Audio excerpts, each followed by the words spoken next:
তো হ্যালো বন্ধুরা, আপনারা সবাই কেমন আছেন? আপনারা দেখতেছেন টেকনিক্যাল বন্ধু ইউটিউব চ্যানেল।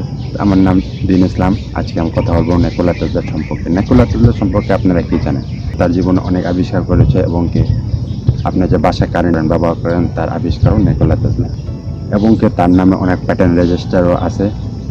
তো আজকে আমরা কথা বলবো নিকোলা টেসলার জীবন নিয়ে এবং কি তার আবিষ্কার নিয়ে, যে তিনি কী কী আবিষ্কার এবং নিকোলা টেসলা সম্পর্কে। চলুন আসেন স্টার্ট করি আর কিছু জানিয়ে নিকোলা টেসলা সম্পর্কে।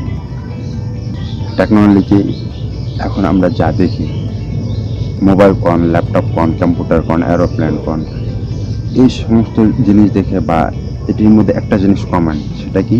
ইলেকট্রিসিটি। তা যেখানে ইলেকট্রিসিটি কথা হয় সেখানে নিকোলা টেসলার কথা না হয় এমন তো হতেই পারে না। তো চলেন স্টার্ট করি আমরা। নিকোলা টেসলা তিনি যখন ছোট ছিল তখন তিনি একটা নাইগ্রা ফলস দেখেছিল, যার থেকে পানি পড়তেছিল।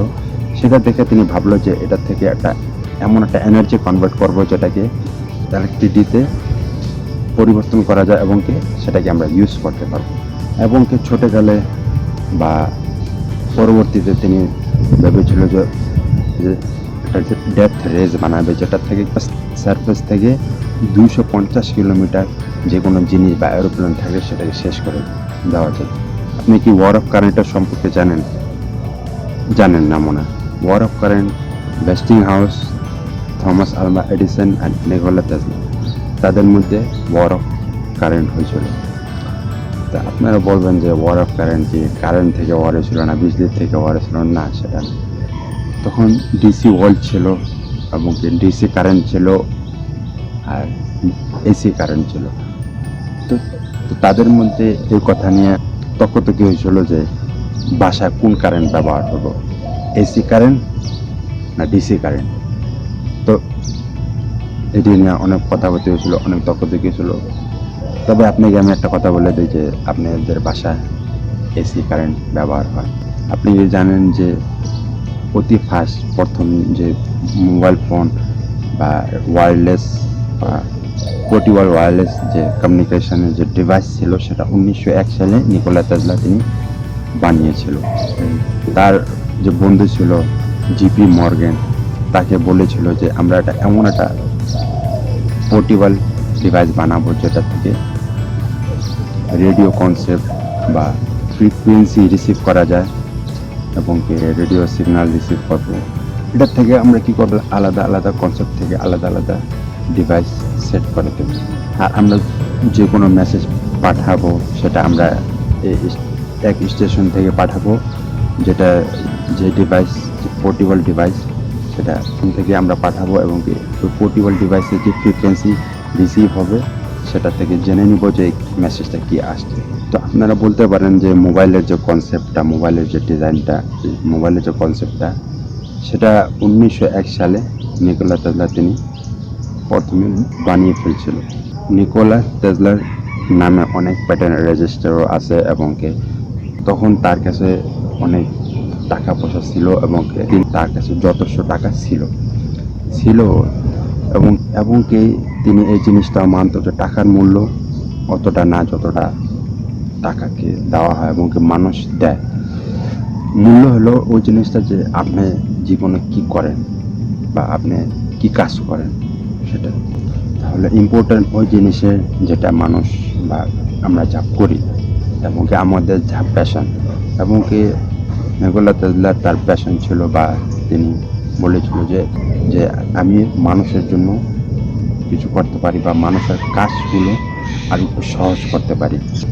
এই জন্য তার কাছে যা টাকা ছিল সেটা তার ইনভেনশনে এবং তার কাজে লাগিয়ে দিয়েছিল। আপনি কি জানেন নিকোলা টেসলা তিনি 185 ফুট লম্বা টাওয়ার বানিয়েছিল, যেটার থেকে কারেন্ট হাওয়া থেকে বাতাস থেকে ক্যাচ করে সেটাকে নিচে আনা যেত। বলতে পারেন যে কারেন্ট ওই জায়গাতে মানে এই জায়গাতে ট্রান্সফার করা যেত। এমনি আর কি সাধারণ তার এক্সপেরিমেন্টের জন্য এই টাওয়ারটা বানিয়েছিল। কিন্তু আমেরিকার যে সরকার ছিল, এটা মানে নিউ ইয়র্কে বানিয়েছিল, নিউ ইয়র্কে যে টাওয়ারের না মানে সাইডে বানিয়েছিল। নিউ ইয়র্কের যে সরকার ছিল, আমেরিকার যে সরকার ছিল, তিনি এই টাওয়ারটা ফেলে দিচ্ছিল এবং কি টাওয়ারটা নামিয়ে দিচ্ছিল।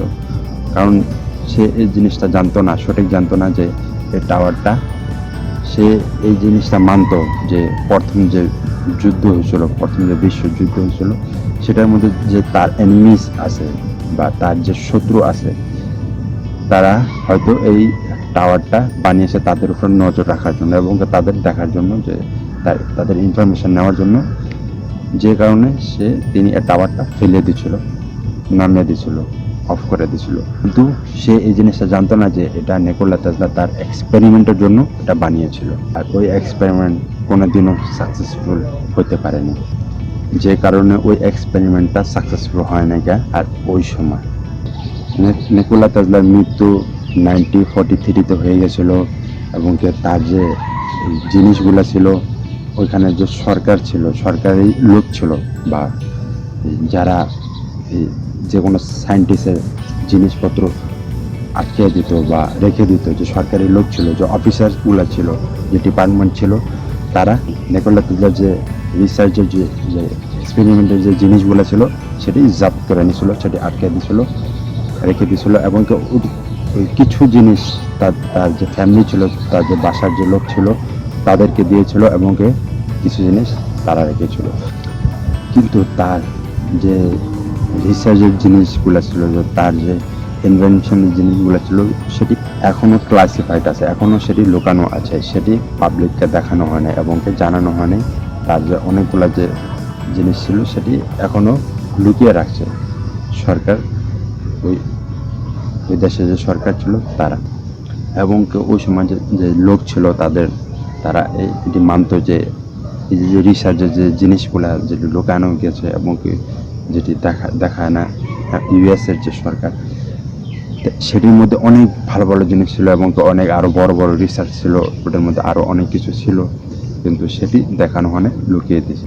এবং লোকরা এবং ওই সময় যে লোক ছিল তারা আলোচনা করেছিল, অনেক কথাবার্তা করেছিল যে এটার জিনিসটা কি, কিন্তু কোনো কিছু দেখা যায় না, কোনো কিছু তারা পায় না। তো এটি নিকোলা তেসলার জিনিস এখনো সেটি লুকানো আছে।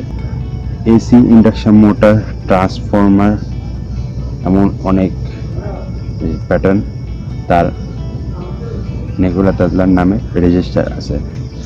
এবং মার্কনি যে রেডিওর যে আবিষ্কার করেছিল, সেটা মার্কনি করে না। জানি যে রেডিওর আবিষ্কার যে কনসেপ্টটা, এটা মার্কনি নিয়ে আসছিল, কিন্তু মার্কনি সেটা আনে না। নিকোলা তেসলার যে প্যাটার্ন ছিল, যে ইনভেনশনগুলো ছিল, যে রিসার্চগুলো, যে জিনিসগুলো ছিল, সেটিকে মার্কনি ব্যবহার করে রেডিওর আবিষ্কার করেছে। এটা ইউএসের যে গভর্নমেন্ট এবং ইউএসের যে সরকার ছিল, তিনি নিজেই কথা বলেছিল যে নিকোলা তেসলার যে কনসেপ্ট ছিল, যে জিনিস ছিল, সেটি মার্কনি ব্যবহার করে রেডিওর আবিষ্কার করেছে। তো আশা করি আপনারা নিকোলা তেসলা সম্পর্কে অনেক কিছু, নতুন কিছু জেনেছে, তার সম্পর্কে অনেক কিছু জানেন। ভিডিওটা ভালো লাগে থাকলে লাইক করেন, বন্ধুদের সাথে শেয়ার করেন, এবং কিছু প্রশ্ন থাকলে কমেন্ট করেন, আর সবাই মিলে সাবস্ক্রাইব করে দেন। Good bye.